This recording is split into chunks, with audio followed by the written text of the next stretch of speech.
starting grid. It is the race number 6 of this year's season, and out of the 5 races so far, we have had 4 different winners. That means there is one driver who has already managed to win twice, and that is actually the youngster Milan Vukovic. It was him who scored pole position this weekend here in Austria. His first pole position, having actually had his first race victory the last time out in Hungary, and he underlined that with yet more success in the race as he started from pole. He had a bit of trouble in the first corner, up there right behind me on the hill, but then managed to use the good top speed of his Renault Megane RS and hold on to the first place to actually then score his second victory of the championship. And Milan Vukovic, together with his dad Milenko, they had to skip the opening round at Oschersleben in Germany, but slowly they are getting into the championship fight that started among the Hyundais of Yannick Motorsport and also Honda Civics of Mertel Motorsport. But we have got another local driver who is actually going to start on pole position. Yesterday's race winner, Milan Vukovic, got to draw a number to determine how many positions will get reversed for the starting grid of race number 2. And usually it's between 6 and 10. So as the winning driver, you're trying to draw the smallest possible number so that the reversing order gets you not that far down the grid. But unluckily for him, it was the number 9 that he picked out of the hat. That means that yesterday's race winner, Milan Vukovic, will be on the grid all the way somewhere over there, maybe in a different city in P9. But it's promoting local driver Philipp Dittrich on pole position. He's only joining the grid for this round, and he will take the home pride and will start from pole position. Honestly, it was originally actually supposed to be another Austrian driver, Tobias Poschik, who was supposed to start from pole. He was him in P9 over the line. However, Tobias Poschik was then penalized for a, let's say, unfortunate incident with Adam Colt in the race. The drivers discussed the situation after the race. Both of them said, hey, it's actually no issue for me, no issue for me. Even Adam Colt said, yeah, I actually thought that that was no unsporting maneuver from Tobias Poschik. Either way, the race stewards deemed that as unsporting maneuver, and Tobias Poschik was penalized. He will start P11, and it is his countryman Philipp Dittrich who will join us on the grid here on pole position. And let's actually turn our attention to the arriving cars. We've shown you the hill of the Red Bull Ring, but now we have got the TCR machines getting ready for the race starting procedure, and we are awaiting the local youngster Philipp Dittrich with his team Wimmerwerk Motorsport on the grid, car number 71, the Cupra Leon, joining us. And let's hear from the man himself. It's a big task for him to be sat on pole in the Eastern European TCR for the first time. It is big weight on his shoulders. The run up to the first corner is not that long, so a lot can be gained, but a lot can be also lost. And let's hear from the man himself. Philipp, hi. Your home race and you are on reverse grid pole position. That must be enjoyment, but also pressure. So what is your view before the race? Yeah, like you said, a lot of pressure, but this weekend was very awesome for me. We achieved the 9th place in the first race, and now just enjoy the race. Let's have fun. Let's race, guys. Okay, thank you so much and best of luck for the race. Philipp Dittrich for you. Let's actually turn our attention to the other side of the front row, just as we've been shown the 3-minute sign, so we will have to leave in a couple of seconds. It's Carlo Cepiel on front row. Carlo, hi.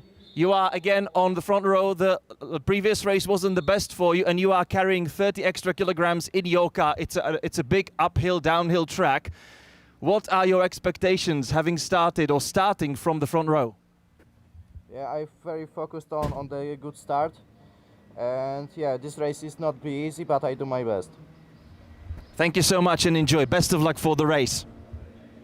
Behind Carlo on the second row of the grid, you've got David Kajaya and Sebastian Steibel and all the other cars. This one is supposed to be exciting, so let's get going in Austria.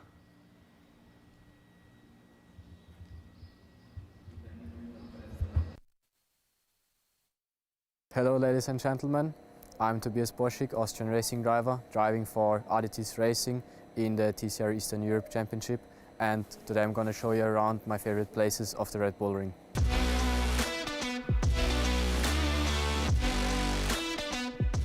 We're going to start off the track right here at turn 1. A really nice corner to drive, although you need to watch out at the exit not to cross the sausage curb and avoid getting penalized for track limits. Important as well is to use as much track as possible on the entry to compromise and carry as much speed through the corner as possible.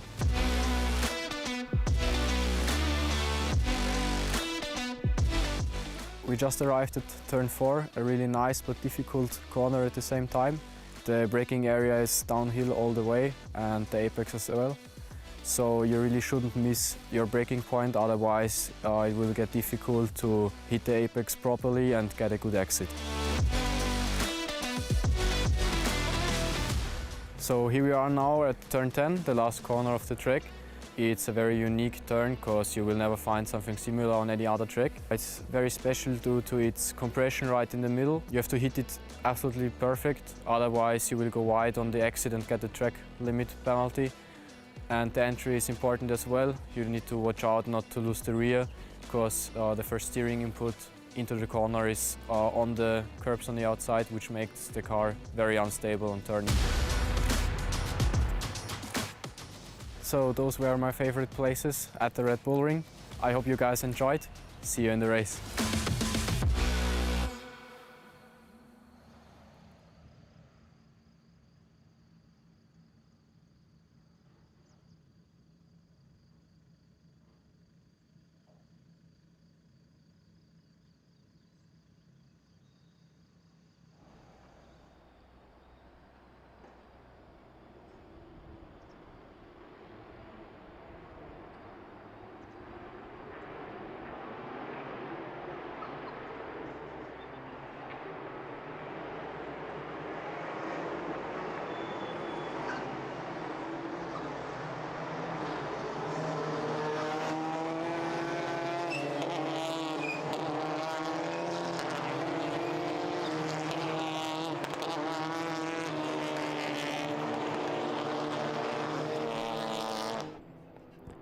The cars are now on the formation lap, 4.3 kilometers here in Austria, the Red Bull Ring.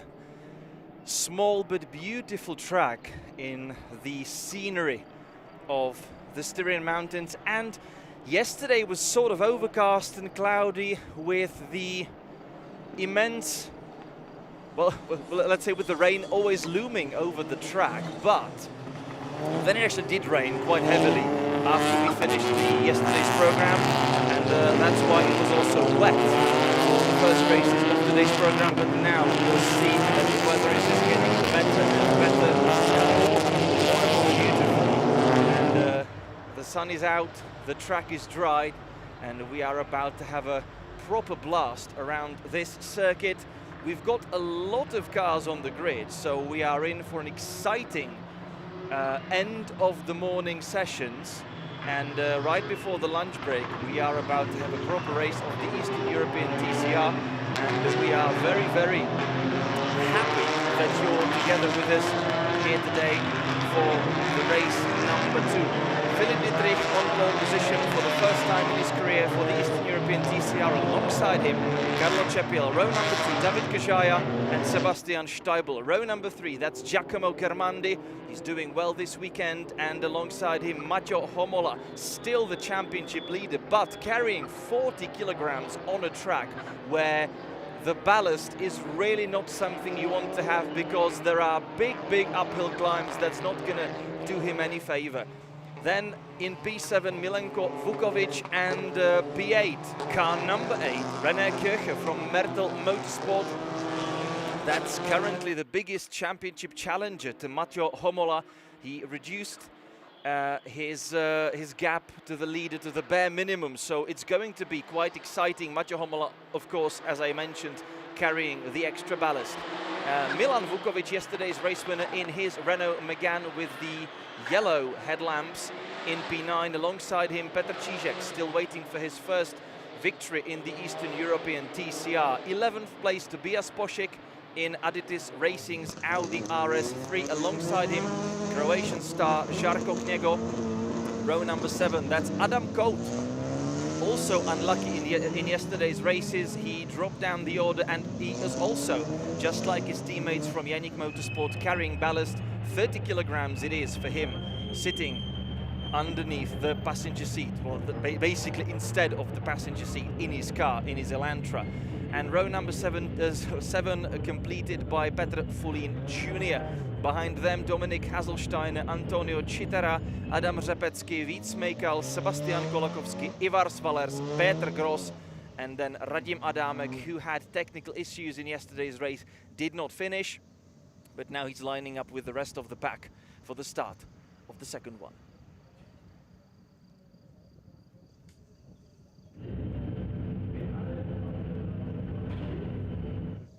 So the 22-strong field waiting for the lights to go off, and they are now. The race has begun with Philipp Dietrich starting from pole, but look at the Honda go, and also look at Sebastian Steibel go. Immediately it is David Kajaya into the lead from Sebastian Steibel, who's now on the inside of Philipp Dietrich. Dietrich trying to hold on at least to that second position. Both of the Megans are off the track into the off-track zone, which is asphalt, so not a lot of issues for them there. Philipp Dietrich losing the pace and still running alongside Sebastian Steibel. Down under braking we go into third with Germandi waiting for his chance for a 3-4. Carlo Cepiel dropped way down the order at the race start and is somewhere around P5. We've got Milenko Vukovic gaining places, so is René Kircher, so is Matej Homola, but it is David Kajaya in the race lead from Sebastian Steibel, who is now definitively dealing with the pole man Philipp Dietrich and forcing him down the order. Philipp Dietrich now side by side with Giacomo Germandi in the fight for third.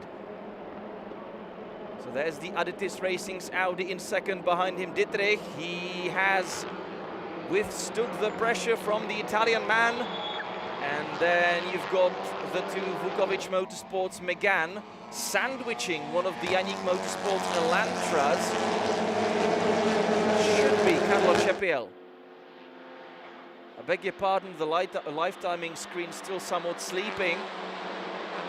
But it is the car number 70, I believe, in between the Meganes now, if I see it correctly. And that would already mean Matej Homola up front. Yes, he is. So Carlo Cepiel dropped even further down the order. Car number 32, only behind them.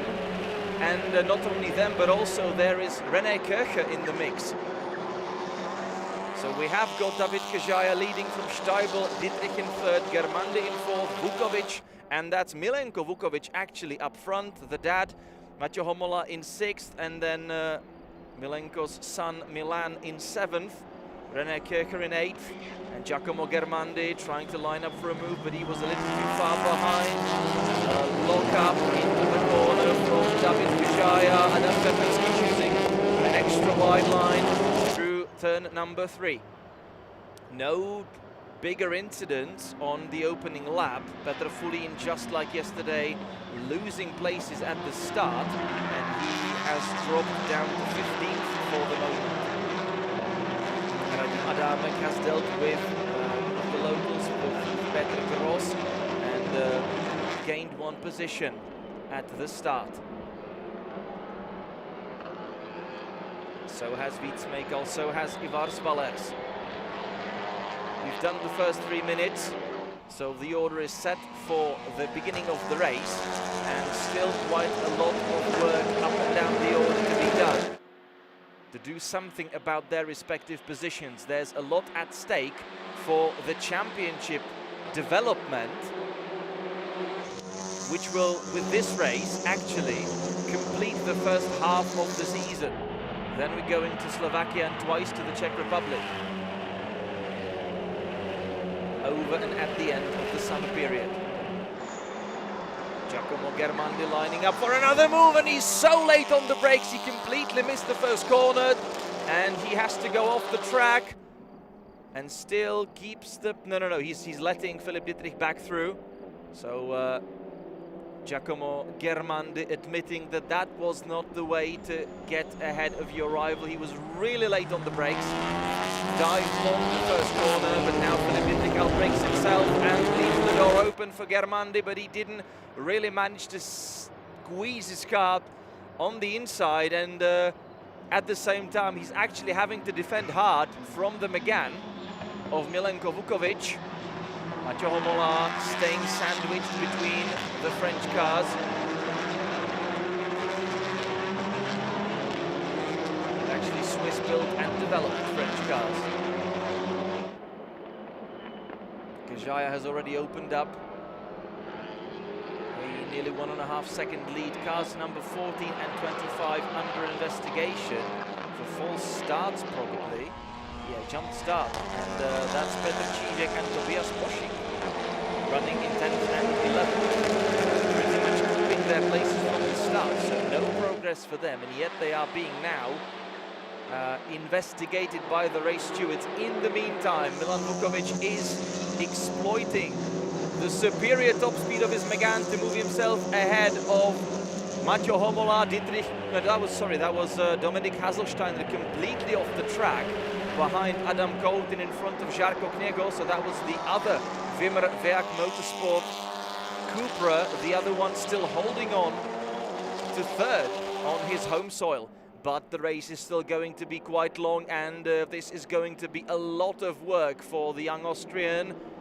In the meantime, Milenko Vukovic fighting out with Germandi. They touched, and they did good job not to lose it on the straight, but now Milenko Vukovic is facing the wrong way, crashing into Philipp Dietrich, who's then losing more ground, and he's dropping behind Milan Vukovic. Milenko in trouble, and there is Milan Vukovic already through. So is Maťo Homola on Philipp Dietrich, who's got damage to his rear bumper.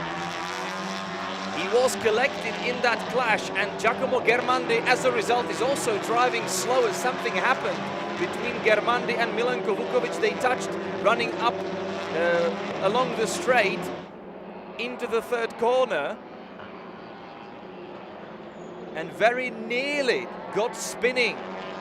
Germandi managed to collect it in the end, but Milenko Vukovic did not, and he crashed from behind into Philipp Dietrich, which means that it's costing the Austrian driver yet 2 more places.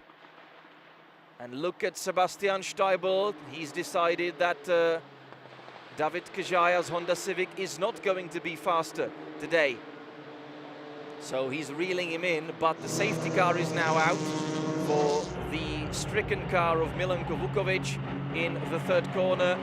So the race is going to get neutralized. From this shot, it actually sort of looks like the fuel filler cap is open on the Philipp Dietrich's car, but that's not the case. It's just a piece of hanging bumper, sort of crumpled that way. That gives it that image. And actually, if I'm right, the fuel filler cap in any way is on the other side of the car. So that was just a description of what it looks like to me right now. So that's been an exciting beginning for this race.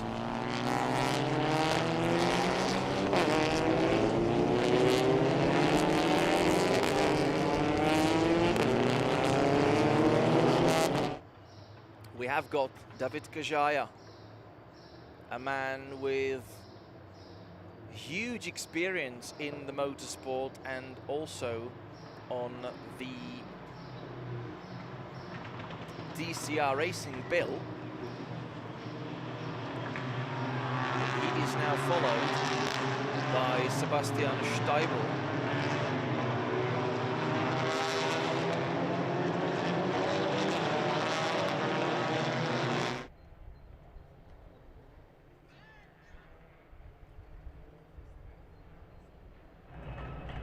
There is the car of Milenko Vukovic. The view of it is now obstructed from the camera by the flatbed truck, so we are unable to really assess the gravity of the situation. Yeah, there is the crumpled bumper on Philipp Dietrich's car. Most importantly for him, it's not rubbing against the tire, because that would be causing a slow puncture, and at some point potentially even a rather quick puncture. But if it's not rubbing against it, then he's pretty much in the safe, and it shouldn't really be that much trouble for him to run the car like that.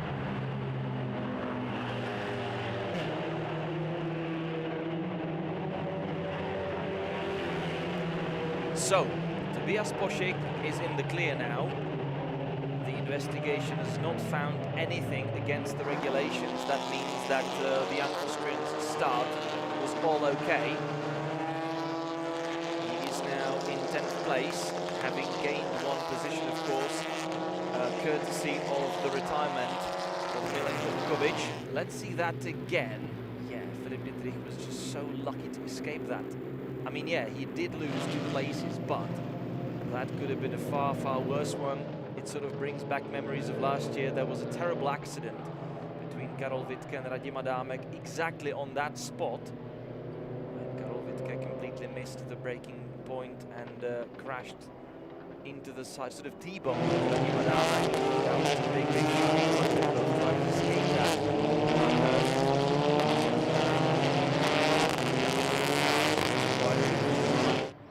Incident involving cars number 37175. Yes, that's of course number 71 Philipp Dietrich, 75 Milan Vukovic, and of course Giacomo Germandi for car number 3. So the crash that brought out the safety car. We would really like to see that again, but sort of from the beginning, from the straight, because we only saw the result of the incident. And actually Milenko Vukovic in an uncontrollable car sliding into the back end of Philipp Dietrich, but that was only the result of what had begun a little before that, somewhere through the turn number 2. So actually in that very quick left-hander, that's where it all started, with Milenko Vukovic and Giacomo Germandi actually clashing wheels, running side by side next to one another.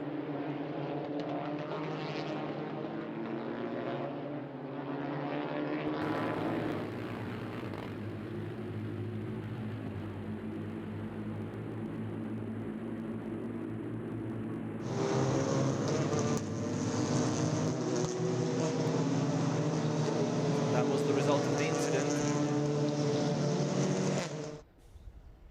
And now Milenko Vukovic's car is now being carried away to give us back into the green light conditions. Let's see once again. That's exactly what started it. You see the car's bumping wheels along the straight, and now look how it goes dancing for Milenko Vukovic. Did he get a puncture through that? I believe the front left is not really looking very healthy. And either the tire was simply punctured, or maybe he even got damage to his suspension. But it all started with those clashes with Giacomo Germandi. Safety car will come in this lap. We've still got a couple of minutes before that, because we are running the safety car. We are still currently exiting the first sector, but Vukovic and Germandi did bump wheels together on the straight multiple times. I mean, after the first hit, both of the cars were sort of sent dancing, and they just kept trying to correct it, and they always ended up correcting it into each other yet again, which caused them to ribbon along the straight even further. And yeah.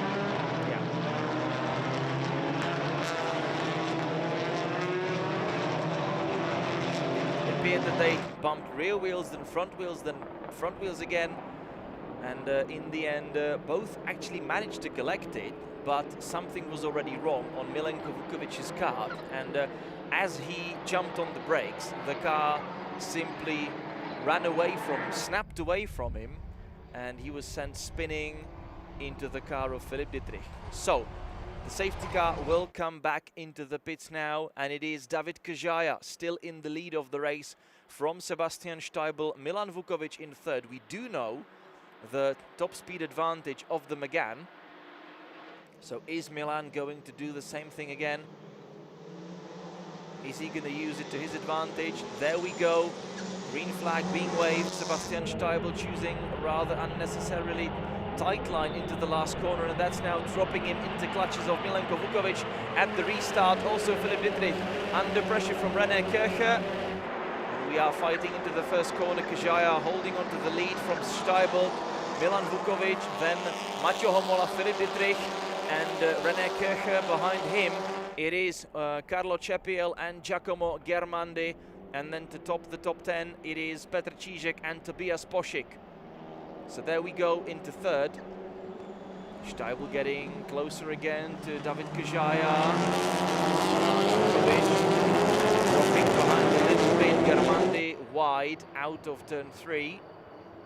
So still not gaining a place against Carlo Cepiel. And there is Adam Kout now. He's jumped both of the cars at the end of the top 10.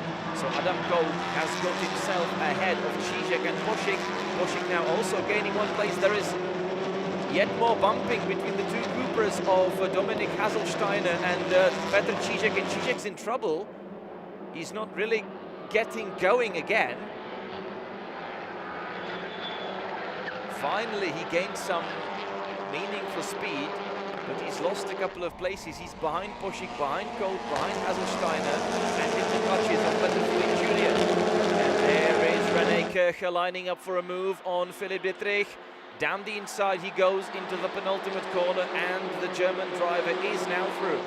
Kajaya still leading, but only by 0.4 of a second. Let's switch back to the shot of the race leaders. There they are. Steibl now trying to put pressure, but Milan Vukovic is running rather slowly on the start and finish straight, and he's being overtaken by Maťo Homola.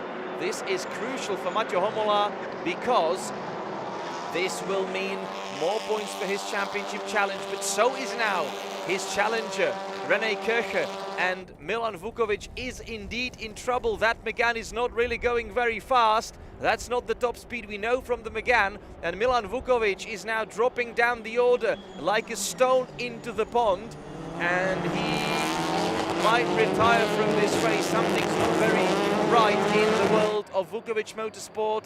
Milenko is out of the race already, and Milan is dropping out of contention at the restart. And Steibl is trying to line up for a move on David Kajaya now. He had to choose the outside line. Sebastian Steibl still awaiting his first victory in the Eastern European TCR, but guess what? He sniffs the chance today. Around the outside he has to go yet again, because Kajaya, he has all the experience in the world and he knows where to place his car. So Steibl is going to have to come up with something else. But he has to do that quickly, because there is Maťo Homola closing in really quickly.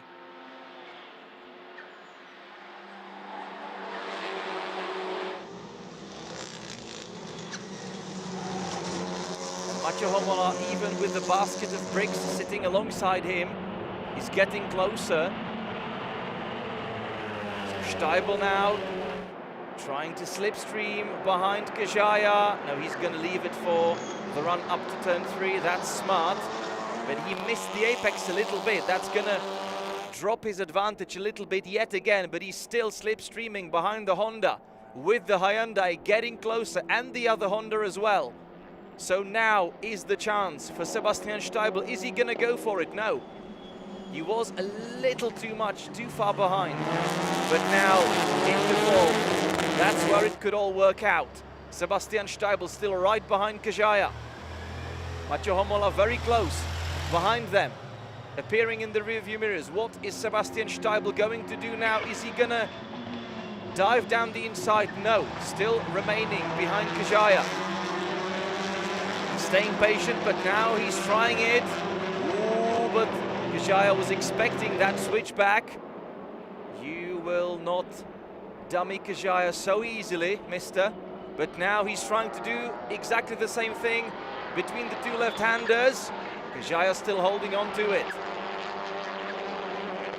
He has had TCR international drivers, WTCR drivers, TCR European drivers do that to him for years and years and years. So you will really not outsmart David Kajaya so easily.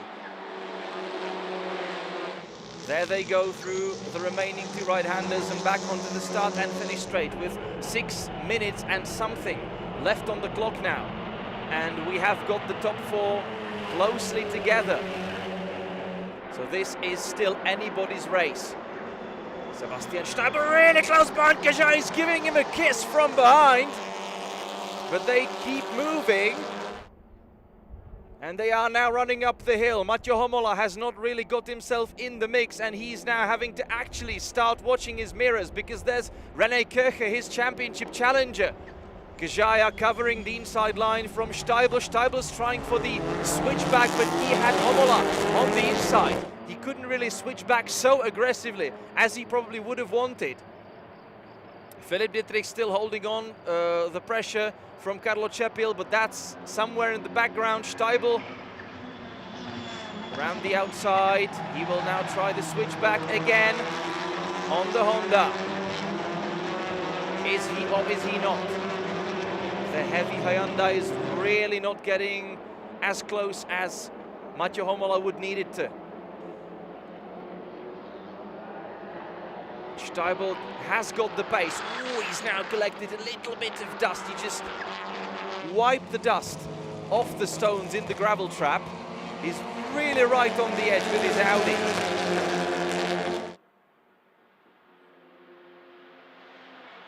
So through the right-hander we go again. Now this is where the basket of bricks helps Homola to go faster. Quite a wide line out of the last one, and he's now slipstreaming behind the Audi, but the Hyundai is not going to be that fast. Under braking we go.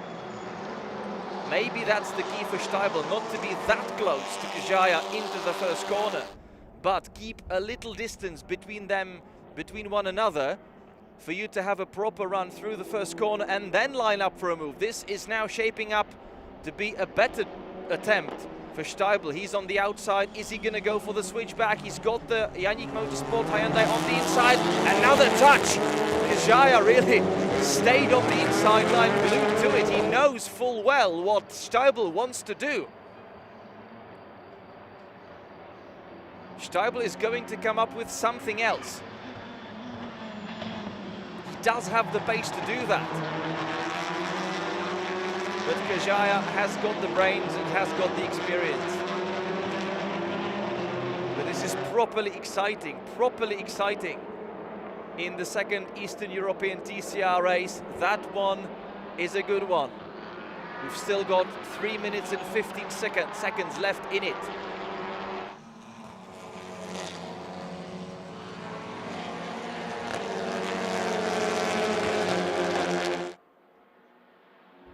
So through the final two right-handers we go again. Kajaya leading from Steibel, from Homola, from Kircher. 3 different cars, 3 different brands in the top 4. Kajaya is now gaining an advantage of 0.6 of a second. That is a lot for the moment. Black and white flag for the car number 82 for track limits. That is Wietsmeikal down in 17th. And up the hill we go with René Kircher now, very close, perilously close to Mathieu Homola.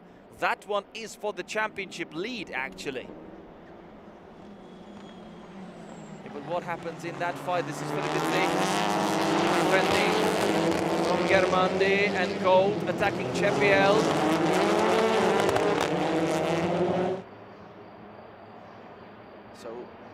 The order unchanged in the top 4. Philipp Dietrich 5th from Germandi, and then the 2 Yannick Motorsports Elantras next to one another, with Tobias Posching waiting to pounce.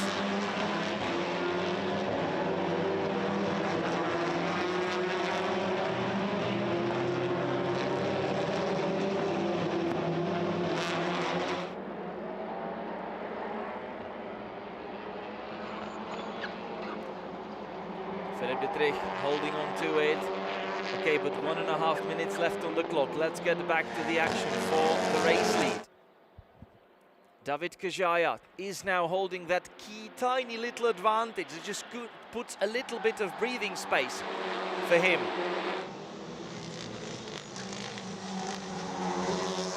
Now onto the start and finish, and onto the final one. With 1 minute and something left on the clock, this is the final lap of the race. Kajaya leading by 0.6 of a second from Sebastian Steibel.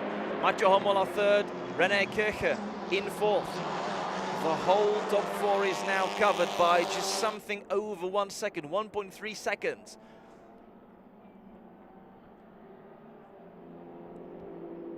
But crucially, most of it goes to David Kajaya now.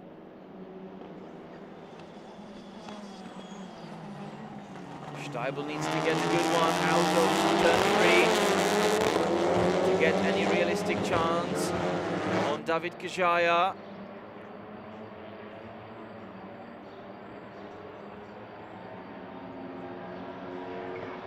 Underbraking into Rauchkurve.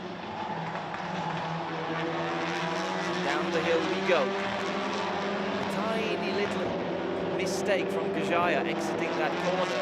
And that is now bringing Steibel closer. But is it going to be close enough? All of the perfect spots for overtaking are gone now, so only the brave ones are left. Oh, and Gamandi is now under attack. That's the car number 32, that is Carlo Cepiel.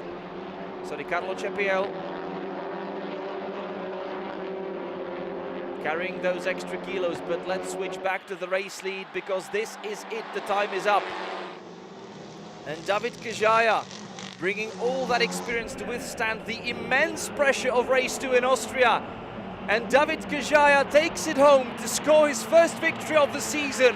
What a race that was by David Kajaya to clinch a victory here at Spielberg at the Red Bull Ring. Sebastian Steibel was piling on pressure. He was doing all he could.